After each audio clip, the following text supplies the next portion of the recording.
ಅದು ಹಲಾಲ್ ಬಜೆಟ್ ಅಂತ ಅದೇಮ್ಮ ಪಾಕಿಸ್ತಾನ ಬಜೆಟ್ ಹಲಾಲ್ ಬಜೆಟ್ ಅಂತ ಹೇಳಿದ್ದಾರೆ. ನಾನು ಅವ್ರಿಗೆ ಅದೇ ಹೇಳ್ತಕ್ಕಂಥದ್ದು, ಮೋದಿ ಸಾಹೇಬರು ಬಂದ ಮೇಲೆ ಈ ಭಾರತ ದೇಶದಲ್ಲಿ ವಿಶೇಷವಾಗಿ ಪ್ರಪಂಚದಲ್ಲಿ ಬೀಫ್ ಎಕ್ಸ್ಪೋರ್ಟ್ ಯಾವ್ದ್ರಿ ನಾನು ಹೇಳ್ತಿಲ್ಲ, ಕೇಂದ್ರ ಸರ್ಕಾರದ ಇದು ಆಕಡೆಗಳು, ಕೇಂದ್ರ ಸರ್ಕಾರದ ರಿಪೋರ್ಟು. ಬೀಫ್ ಎಕ್ಸ್ಪೋರ್ಟ್ನಲ್ಲಿ ಪ್ರಪಂಚದಲ್ಲಿ ಭಾರತ ದೇಶ 2ನೇ ಸ್ಥಾನದಲ್ಲಿದೆ. 19 ರಾಜ್ಯಗಳಲ್ಲಿ ಬಿಜೆಪಿ ಇದೆ. ಕಳೆದ 10 ವರ್ಷದಿಂದ ಹೆಚ್ಚು ಕಮ್ಮಿ ಭಾರತ ದೇಶದಲ್ಲಿ ಬಿಜೆಪಿ ಆಡಳಿತ ಇದೆ. ಇಡೀ ಪ್ರಪಂಚದಲ್ಲಿ ಬೀಫ್ ಎಕ್ಸ್ಪೋರ್ಟ್ನಲ್ಲಿ 2ನೇ ಸ್ಥಾನದಲ್ಲಿ ಇದ್ದೀವಿ ನಾವು.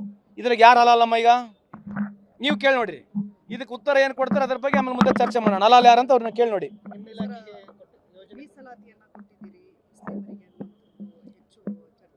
ಯಾಕೆ ಕೊಡಬಾರ್ದು? ಯಾಕೆ ಈಗ ಎಲ್ಲ ಇಲಾಖೆ ಈಗ ಅಲ್ಲಿ ಕೊಟ್ಟಿರ್ತಕ್ಕಂಥದ್ದು ಕೇಂದ್ರ ಸರ್ಕಾರದಲ್ಲಿ ಅವರು ಮೈನಾರಿಟೀಸ್ಗೆ ಎಷ್ಟು ದುಡ್ಡು ಕೊಟ್ಟಿದ್ದಾರೆ ಕೇಳಿದಿರಾ ನೀವು?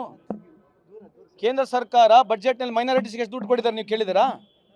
ಅವ್ರನ್ನ ಕೇಳಿ ನೋಡಿ. ಮತ್ತೆ ಪಾಕಿಸ್ತಾನಿಗೆ ವಾಜಪೇಯಿ ಸಾಹೇಬ್ರು ಬಸ್ ಬಿಡ್ಲಿಲ್ಲ ಬಾಬಾಗೆ ನೋಡ್ರಿ.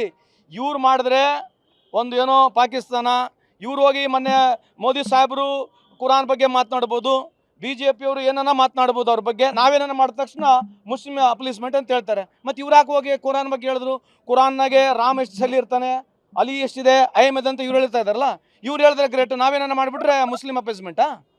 ಮತ್ತು ಇವರೆಲ್ಲರಿಗೆ ಹೇಳ್ತಾರೆ ಸಬ್ಕಾ ಸಾಥ್ ಸಬ್ಕಾ ವಿಕಾಸ್. ಮತ್ತು ಸಬ್ಕಾ ಸಾಥ್ ಸಬ್ಕಾ ವಿಕಾಸ್ ತಾನೆ ಮೋದಿ ಸಾಹೇಬ್ರು ಹೇಳಿದಕ್ಕೆ ನಾವು ಮಾಡಿರೋದಲ್ಲ.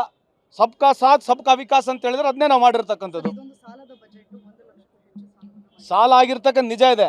60,000 ಕೋಟಿ ನಾವೇನು ದುಡ್ಡನ್ನು ಕೊಡ್ತಾ ಇದ್ದೀವಿ, ಇದು ಹ್ಯೂಮನ್ ರಿಸೋರ್ಸಸ್ ಡೆವಲಪ್ಮೆಂಟ್. ಇದು ಒಂದು ಬಡ ಕುಟುಂಬಕ್ಕೆ ತಿಂಗಳಿಗೆ 5,000 to 6,000 ಹೋಗ್ತಾ ಇದೆ.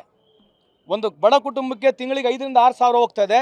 ಎಲ್ಲರಿಗಿಂತ ಹೆಚ್ಚಾಗಿ ಈ ಬಾರಿ ನಮ್ಮ ಡೆವಲಪ್ಮೆಂಟ್ ಪ್ರಾಜೆಕ್ಟ್ಸಿಗೆ 80,000 ಕೋಟಿ ಕೊಡ್ತಾ ಇದ್ದೀವಿ. It's a phenomenal budget.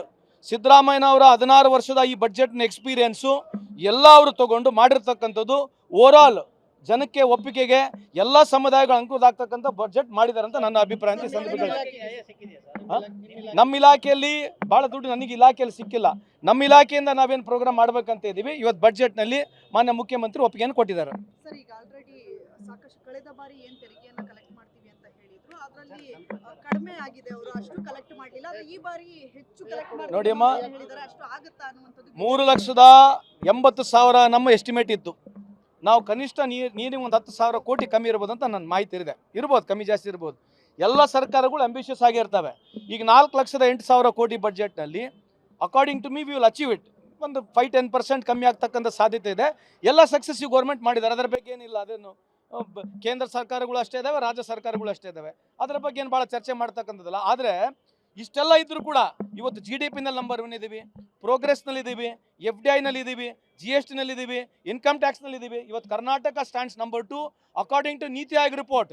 ನಾನು ಹೇಳ್ತಕ್ಕಂಥದ್ದಲ್ಲಮ್ಮ ತಾಯಿ, ಅಕಾರ್ಡಿಂಗ್ ಟು ದ ನೀತಿ Aayog report Karnataka stands number 3 in ranking. First is Goa, ಅದಾದಮೇಲೆ ಇನ್ನು ಯಾವುದೋ ಬೇರೆ ಸ್ಟೇಟ್ ಇದೆ, ಥರ್ಡ್ ಈಸ್ ಕರ್ನಾಟಕ. ಸೊ ಅವರು ನೀತಿ ಆಯೋಗ ರಿಪೋರ್ಟ್ನ ಅವರು ಇಲ್ಲ ಅಂತ ಹೇಳಿದ್ರೆ ನಾವೇನು ಮಾಡೋಣ? ಈಗ ಯಾವ ಹೊಸ ಘೋಷಣೆಗಳು? ಎಲ್ಲ ಇಲಾಖೆ ಅಲ್ಲಮ್ಮ, ಎಲ್ಲ ಇಲಾಖೆ ಇವತ್ತು ಅಲ್ಲ. ಬೆಂಗಳೂರಿಗೆ ಕಳೆದ ಬಾರಿ 3,000 ಕೋಟಿ ಕೊಟ್ಟಿದ್ರೆ ಈ ಬಾರಿ 7,000 ಕೋಟಿ ಕೊಟ್ಟಿದ್ದೇವೆ. ಇಲಾಖೆ ವಾರು ಹೊಸ ಕಾರ್ಯಕ್ರಮಗಳಾಗೆ ಆಗ್ತವೆ. ಅದೇ ರೀ ದೇಶದ ಸಾಲದ ಬಗ್ಗೆ ಹೇಳಕ್ ಹೇಳ್ರಿ. ಈಗ ಅವರು ಸಾಲ ಮಾಡಿದ್ರು 2013 ಇಂದ 2018 ಇಸ್ವಿವರೆಗೆ ನಾವು 1.5 ಲಕ್ಷ ಕೋಟಿ ಸಾಲ ಮಾಡಿದ್ವಿ. ಅವರು 18 ರಿಂದ 24ವರೆಗೆ 2.5 ಲಕ್ಷ ಕೋಟಿ ಸಾಲ ಮಾಡಿದ್ರು. ಸಾಲ ಇರ್ತಕ್ಕಂಥದ್ದು ಸಹಜ. ಆದರೆ ನಾವು ಏನು ನಿಯಮಗಳಿದೆ, 25% ಆಫ್ GDP ಒಳಗೆ GST DP ನಾಗ ಏನಿರ್ಬೇಕು ಅದ್ರ ಒಳಗಡೆ ನಾವಿದ್ದೀವಿ. 3% ಆಫ್ ಫಿಸಿಕಲ್ ಡೆಫಿಸಿಟ್ ಏನಿರ್ಬೇಕು ಅದ್ರ ಒಳಗಡೆ ನಾವಿದ್ದೀವಿ.